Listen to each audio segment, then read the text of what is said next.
Sige, pag-usapan natin ang isa sa pinakamalaking tanong sa kasaysayan. Paano kung dumating ang pinakahihintay na hari, pero walong nakakikilala sa kanya? Isipin niyo to, 2,000 taon ang nakalipas. May isang bansa na literal na pigil ang paghinga, nag-abang sa pagdating ng kanilang bayani, ng kanilang tagapagligtas. Ito yung Judea noong unang siglo, isang lupaing sakop ng dayuhan na desperadong umaasa sa isang propesya, na may darating na haring mandirigma mula sa lahi ni David para ibalik ang kanilang danggal at kaluwalhatian. Pero, nung may dumating ang isang leader, doon nagkagulatan. Hindi siya yung inaasahan ng lahat, talagang malayo sa image ng isang warrior king. Kasi imbis na mag-recruit ng army, ang ginawa niya, nagkwento siya. Nagturo tungkol sa isang bago at medyo kakatawang konsepto, ang kaharian ng langit. Dito na ngayon lumabas yung tanong ng lahat, anong klaseng hari to at ano ba talaga itong kaharian na to?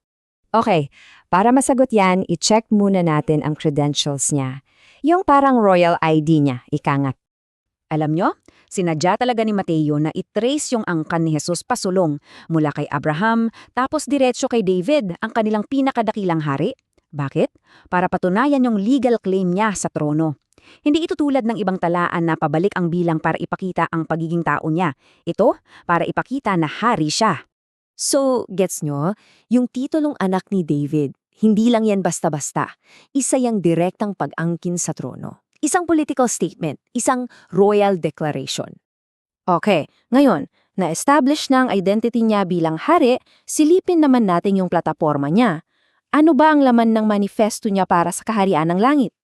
Ang estilo niya ng pagtuturo, sa pamamagitan ng mga talinghaga, gumagamit siya ng mga ordinaryong bagay na nakikita araw-araw para ipaliwanag yung mga malalalim na katotohanan tungkol sa kaharian niya.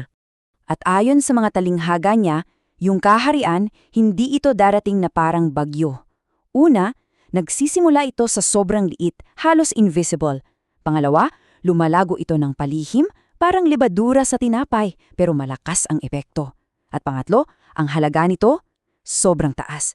Parang kayamanan na handa mong ipagpalit sa lahat ng meron ka. Ibig sabihin, hindi ito simpleng pagbabalik ng isang lumang kaharian.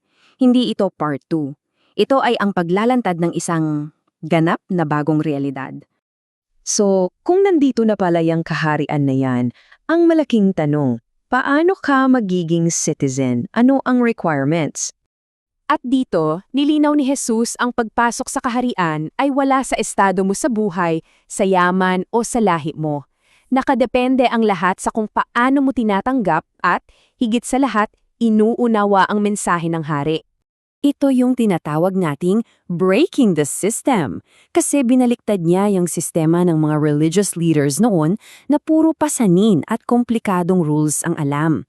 Sa kaharian niya, simple lang ang gusto niya. Tunay na pag-unawa, hindi yung mga ritual na walang laman. At dito na tayo sa pinaka-crucial na punto sa lahat. Itong kaharian na to, hindi ito isang bagay na hinihintay pa lang sa malayong hinaharap. Isa itong spiritual reality. Meron itong isang hari, isang supreme leader na naghahari ngayon at iniimbitahan ang lahat na mamuhay ayon sa mga prinsipyo nito ngayon. At tignan nyo naman yung vision para sa mga mamamayan ng kaharian na to. Napakaganda. Sila raw ay magniningning na parang araw. Kaya sa huli, ang manifesto ni Mateo ay nagiiwan sa atin ng isang personal na hamon. Ang mensahe ng hari, parang binhi, na ihasik na. Ang tanong na lang ngayon, anong klase kang lupa?